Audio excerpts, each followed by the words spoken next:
Fala pessoal, tudo bem? Aqui é o professor Edward de Física e hoje nós vamos começar com a nossa aula de movimento harmônico amortecido, que vai fazer parte do nosso curso de Física 2 para o ensino superior.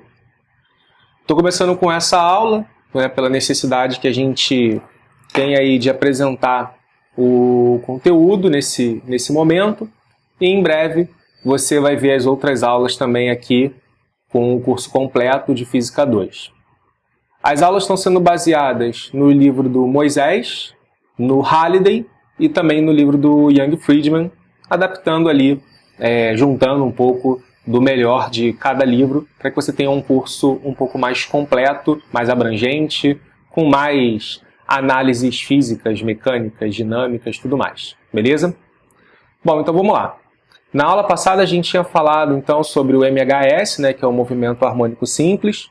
E nesse movimento, ele é um sistema conservativo, ou seja, ele acontece sem dissipação de energia. Só que a gente sabe que na prática existe atrito, existe viscosidade, existem outras forças que a gente vai chamar de forças de amortecimento, que na prática vão reduzir a amplitude do nosso movimento harmônico. Por isso que nós chamamos de oscilação amortecida, ok? Mais para frente, nós veremos também as oscilações forçadas, que são aquelas que você vai ficar empurrando o sistema para aumentar a amplitude, mas a gente deixa para falar sobre isso depois, tá bom? Bom, então o que nós vamos fazer aqui é uma análise dinâmica de sistemas que estão sob a ação de uma força também de amortecimento, tá? Então imagina aqui um sistema massa-mola normal, uma mola com elasticidade K, constante elástica, um bloquinho de massa M, presa a uma placa que está dentro de um líquido. O líquido é só para garantir que o amortecimento é grande, porque se estivesse no ar, o amortecimento é pequeno, a gente não conseguiria verificar essa característica ainda, tá bom? Então a gente coloca aqui dentro de um líquido só para garantir, tem viscosidade, a parada realmente vai ser forte, vai parar muito rápido o movimento, tá? Já ver que condições são essas de muito rápido também. Eu vou desprezar a massa da placa e do sistema de amortecimento comparado à massa Mzinho, tá bom? Então, quais são as forças que a gente tem no nosso sistema? Se a gente trouxer, supor que aqui seja a posição de equilíbrio, se a gente trouxer esse cara para fora aqui da posição de equilíbrio, nós vamos ter uma força elástica, que a gente sabe que vale menos Kx. Um x de t, vou usar a notação vetorial aqui, tá? Na direção x, que é esse eixo vertical que eu coloquei aqui. Tá bom? O menos só para indicar, que é contrário ao deslocamento que a gente fez. E nós vamos também ter aqui uma força de amortecimento. Essa força de amortecimento eu vou chamar de FB, o B é o fator de amortecimento, que também vale menos B, V de t, na direção x. Por que menos, pessoal? Porque você pensa na mão que você coloca para o lado de fora do carro, quando ele está em movimento. Você sente o vento bater contrário ao sentido do movimento do carro. Tá? Então esse sinal de menos é para indicar que a força agora é contrária ao sentido da velocidade. Beleza? E essas duas forças atuando juntas, elas fazem o papel de força resultante. Então, quem é a força resultante no sistema? É a força elástica mais a força de amortecimento. Ok? A força resultante, segundo a lei de Newton, massa vezes aceleração. A força elástica menos Kx, já botando aqui na notação escalar, tá bom? E o FB menos B vezes V. Só que nós sabemos algumas coisas, que a aceleração é a segunda derivada da posição em relação ao tempo, e a velocidade é a primeira derivada da posição em relação ao tempo. Lembra que o x ponto, tudo que é ponto, é sempre em relação ao tempo, com a notação simplificada que a gente utiliza. Tá? Então, se nós juntarmos tudo e passar tudo aqui para o outro lado, a gente fica com m x dois pontos, mais b x ponto, mais k vezes x, igual a zero. Isso é uma EDO, né? Ou seja, é uma equação diferencial ordinária. Uma equação diferencial, por quê? Porque tem diferenciais aqui na equação, né? Tem as derivadas, primeira, segunda, e a gente tem alguns métodos para poder achar a solução dessa EDO. Vamos copiar isso daqui, porque agora a nossa função é achar as soluções dessa EDO. Está ela aqui. Bom, a primeira coisa que a gente vai fazer é tirar o termo aqui do de maior grau, no caso da derivada, né, de maior ordem, que é dividir todo mundo pela massa. Então a gente fica com x dois pontos mais b sobre m x ponto mais k sobre m x igual a zero, né, que está zero do outro lado, dividir por m não faz diferença, tá? Esse fator aqui a gente costuma chamar de gama. Em alguns locais a gente chama de 2 beta, tá? O gama é o nosso fator de amortecimento. Ele é B sobre M, tá? E esse K sobre M aqui, ele tem unidades, lembra, de ômega ao quadrado. Porque lá no MHS a gente tinha que o ômega era a raiz de K sobre M. Professor, ômega zero vocês vão entender por que é ômega zero, em alguns casos vai ter um ômega diferente, tá? Então eu vou chamar esse cara aqui de ômega ao quadrado, que é K sobre M, tá bom? E aí como é que vai ficar a nossa equação? Vai ficar x dois pontos mais 2 beta x ponto mais ômega ao quadrado x igual a zero. Porra, professor, era muito mais fácil ter botado uma letra só, não é? Deixa eu ver que botar o 2 vai simplificar um pouco as contas. Vou dar uma equação de segundo grau, vai ficar mais bonitinho de arrumar, tá? Mas depois a gente substitui beta por 2 gama, no caso gama por 2 beta, e vai dar no mesmo, tá? Bom, essa equação, pessoal, ela tem uma solução conhecida, ou seja, não é algo de anormal, você vê isso em EDO, cálculo 3, IDO, seja lá como que a sua faculdade ela coloque ali, mas é uma solução que deve ser proporcional à sua derivada. Ou seja, o x de t, ele tem que ser da forma E, vamos chamar de R aqui, tá? Vezes t. Vamos pegar esse E elevado a RT e fazer as duas primeiras derivadas. Quem vai ser o x ponto? Quem vai ser o x dois pontos? X pontos vai ser R vezes E elevado a RT, claro, né? E o x dois pontos vai ser R ao quadrado vezes E elevado a RT. Agora eu vou pegar esse x dois pontos aqui, esse x ponto aqui e esse x aqui. Vou substituir tudo, tá bom? Vamos ver se vai ficar bonito. Tomara que fique. Vai ficar R ao quadrado, E elevado a RT, mais 2 beta R, E elevado a RT, mais ômega ao quadrado, E elevado a RT, igual a zero. Beleza? Repara que o E elevado a RT a gente pode cortar, porque é uma exponencial, né? Então ela é diferente de zero, tá bom? Sobrou R ao quadrado, mais 2 beta R, mais ômega ao quadrado igual a zero. Olha que legal, uma equação de segundo grau com R sendo a nossa variável. Então a gente pode usar Bhaskaras. Nossa, para que eu vou usar Bhaskaras na minha vida, né? R então vai ser menos B, mais ou menos raiz de B ao quadrado, menos 4AC, o A é 1, tá? Sobre 2A. Beleza? Aí por isso que eu falei que aqui ó, ficava bonito se a gente colocasse o 2 na frente. Porque ó, 2 ao quadrado é 4. 4, bota na frente, vai dar raiz 2, certo? Aí esse 2 corta com esses 2 aqui. Então a gente tem as duas soluções, R, vou chamar de R mais ou menos, né? Porque a gente tem tanto mais quanto menos, menos beta, mais ou menos raiz de beta 2 menos ômega 0 ao quadrado. Essa é a solução, tá? E aí a solução da EDO, que é o que a gente quer, vai ser uma combinação linear desses dois R's, ok? Então, quem é o nosso x de t? Vai ser uma constante, que eu vou chamar de A+, tá? A+, porque vai estar ligado ao R+, tá bom?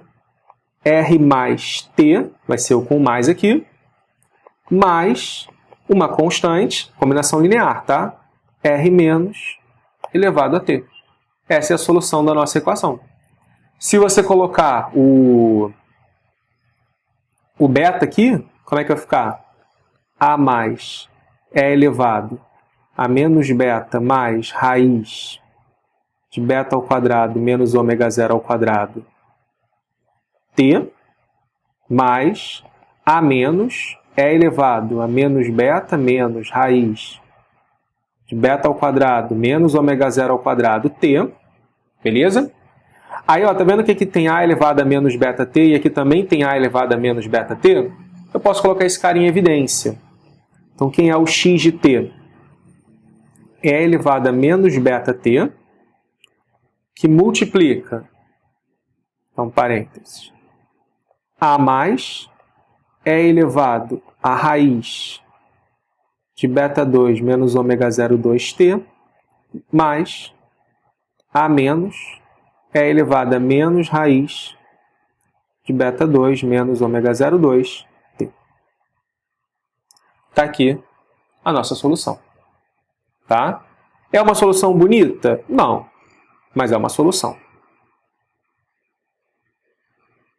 Nosso trabalho é encontrar quem é o A+, né? E quem é depois o A-, que aí vai depender da amplitude, né? Já por isso que eu chamei de A, vão ser as amplitudes do nosso sistema, que você já reparou que oscilam com o tempo. Tá bom? Mas a gente tem um outro problema aqui, que é essa raiz quadrada. Eu não sei se vocês repararam no problema que essa raiz quadrada traz pra gente. Porque ela tem um menos. E o fato de ter esse menos faz com que essa raiz ela possa ser negativa. Tá? Então nós temos que fazer uma análise do sistema para saber o que acontece quando essa raiz é positiva, nula, né? Deixa eu ver que tem uma característica especial, ou quando ela for negativa. Tá? O primeiro caso que a gente vai ter é quando beta maior que ômega. Isso significa que beta ao quadrado também é maior que ômega 0 ao quadrado. Então, aquela raiz, beta ao quadrado menos ômega 0 ao quadrado, é positiva. Problema nenhum com a raiz, tá? Vou copiar aqui a solução. Vou escrever isso aqui tudo de novo. Tá aqui. Essa é a nossa solução. Beleza? Não mudou nada, né? Porque está tudo positivo. O que vai acontecer é o seguinte. Como esse número é maior que zero, esse cara daqui, ó, ele vai crescendo, né? Com o tempo. Esse cara aqui, a raiz também vai crescendo com o tempo. Só que com esse sinal de menos aqui, quer dizer que esse cara está no denominador. Então é o denominador que está crescendo com o tempo. Correto? Então, depois de muito tempo de oscilação, esse muito é relativo ao t, né? Vai depender dessa razão aqui, esse termo ele vai acabar se tornando desprezível. Tá? Então ele vai ser desprezível por t, vamos botar assim, tendendo a infinito, depois de muito tempo. Então a única parte da solução que vai sobrar para a gente é essa daqui.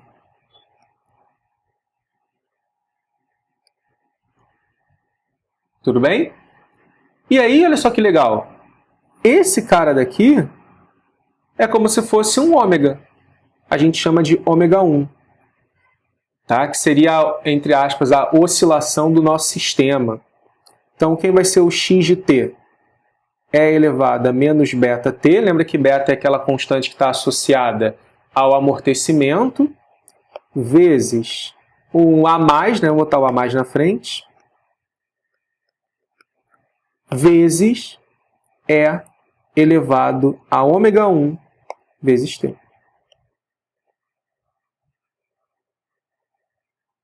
Então, repara o seguinte, que a solução desse amortecimento, chamado de amortecimento supercrítico, é uma oscilação que não oscila, porque não tem ali a variação, né?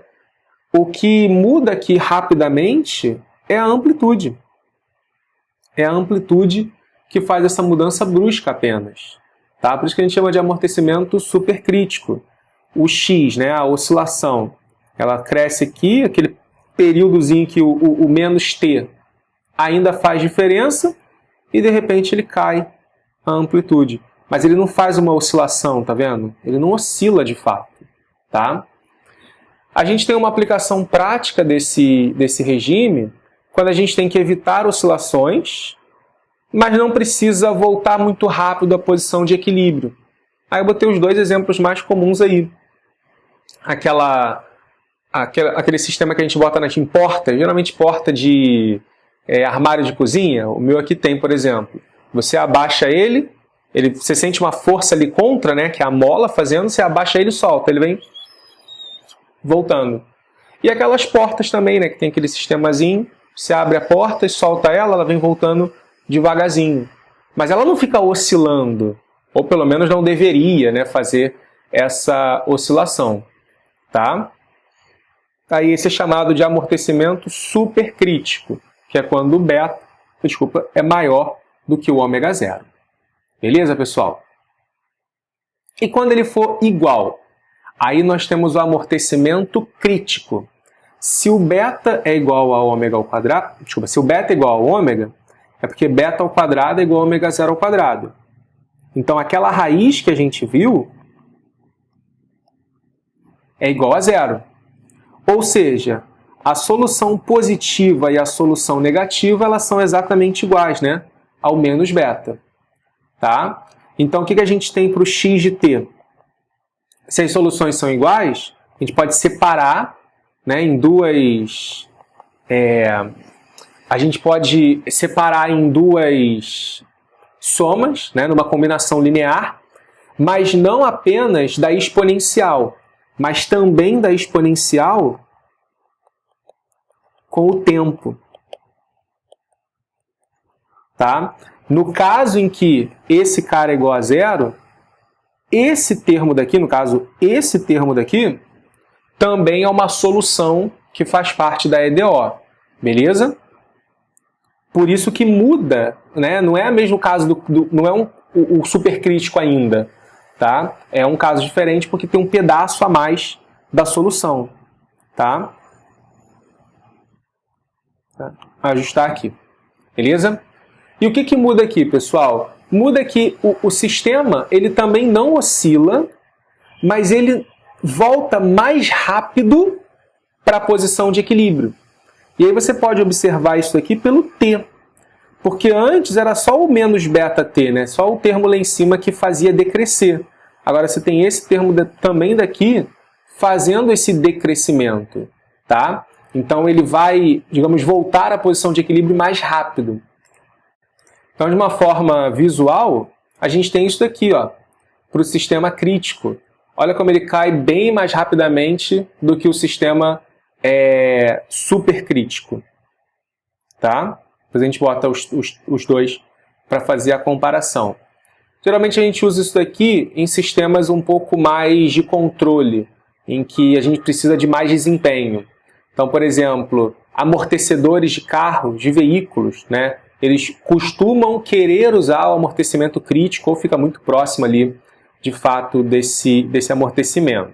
Tá? Eu botei aqui gama igual a 2 ômega zero, mas é a mesma coisa, né, que escrever beta igual a ômega zero, né, já que gama sobre 2 é igual a beta. Tá? Ou, como a gente tinha escrito, gama igual a 2 beta. Tá bom? Tá, beleza. Já vimos os casos ok, né? São os casos que têm a raiz positiva. Mas o que acontece quando aquela raiz é negativa? Aí nós vamos ter os chamados amortecimentos subcríticos, pessoal. Vamos lá, vamos tentar entender como que funciona esse amortecimento. Bom, só fui copiar a solução aqui, beleza? Só que como agora o beta é menor que o ômega ao quadrado, né? Então beta ao quadrado também é menor que o ômega ao quadrado, essa raiz ela dá negativa, né? Sem muitos argumentos matemáticos, a raiz negativa bota o i na frente, ok? Então a solução matemática é essa daqui.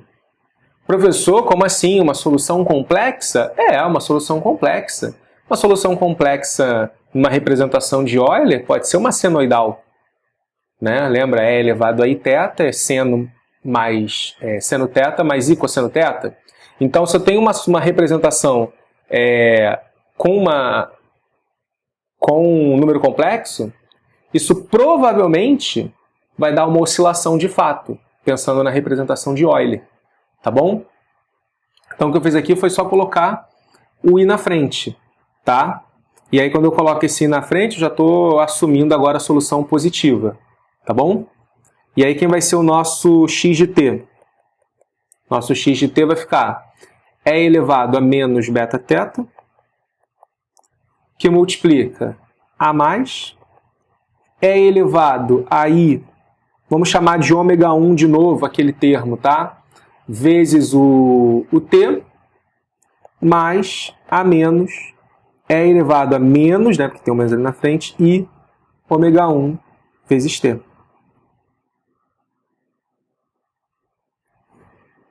Ok? Sendo ômega 1 raiz de beta 2 menos ômega ao quadrado. Tá? Pessoal, essa representação que você está vendo aí, ela pode ser escrita como uma senoide, ou se você preferir, uma cossenoide, né? Então, o x de t, ele fica a é elevado a menos beta θ, que multiplica cosseno de ômega 1t mais θ0. Tá? Aqui é ao contrário, né?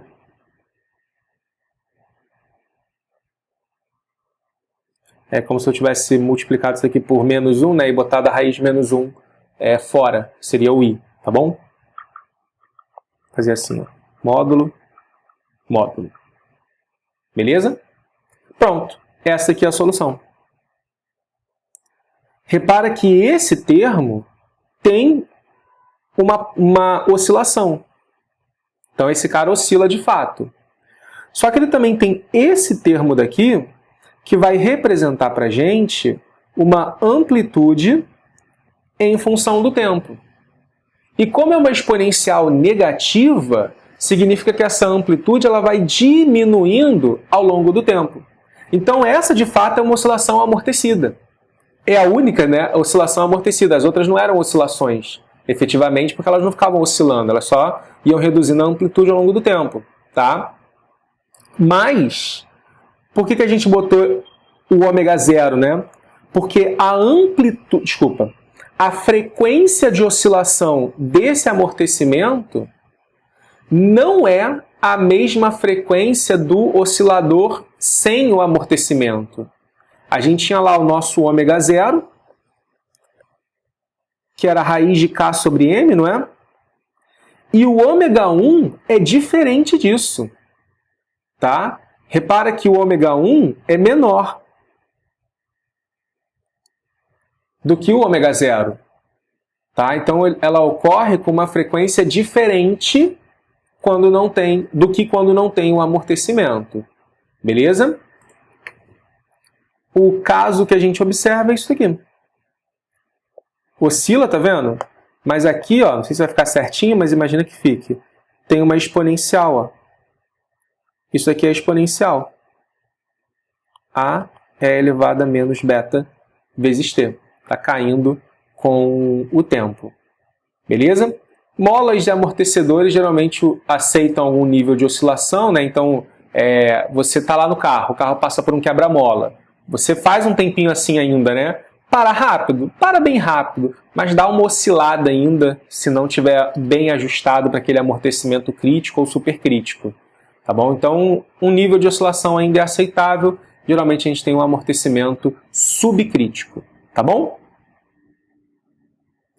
Aí aqui, como eu falei para vocês, vamos ver a comparação, né? Como é que são as três oscilações. Ó, o subcrítico, beleza? O crítico, o supercrítico, né? O vermelho, demora um pouquinho mais para parar. E o crítico, que é o azul, já para um pouco mais rápido, tá vendo? Eles vêm quase que juntos aqui, porque o início da solução deles é muito parecida, tá? Só que aí o crítico cai mais rápido, por isso que oscila aqui antes. O supercrítico demora um pouquinho mais para cair, né? Teria aquela subidinha aqui que está muito junta, você não tá vendo, né? Já começou de uma certa amplitude, não começou do zero dessa vez. E eu parti aqui do x ponto zero igual a zero, ou seja, todo mundo partiu lá da amplitude máxima, né? A velocidade igual a zero, do ponto de retorno. Tá bom? Essas aqui são as comparações dessas três oscilações. Tranquilo, pessoal? Beleza? Então, essa é a nossa aula sobre o movimento harmônico amortecido. É importante você conhecer um pouquinho das equações, tá? Porque as energias vão estar associadas agora a essas amplitudes. Então, se a gente perguntar assim, por exemplo, quanto caiu a energia? Pô, a gente sabe que a energia é é K ao quadrado sobre 2. Sempre vai ser isso. No caso aqui, o A está mudando. Então, a gente vai ter que a energia vai estar diminuindo também. A gente consegue fazer a comparação usando lá o MHS agora, como que mudam as energias, as características do movimento para esses amortecimentos também, o subcrítico, o crítico, o supercrítico, tudo mais. Tá bom, pessoal? Bom, espero que vocês tenham gostado dessa aula e até a próxima.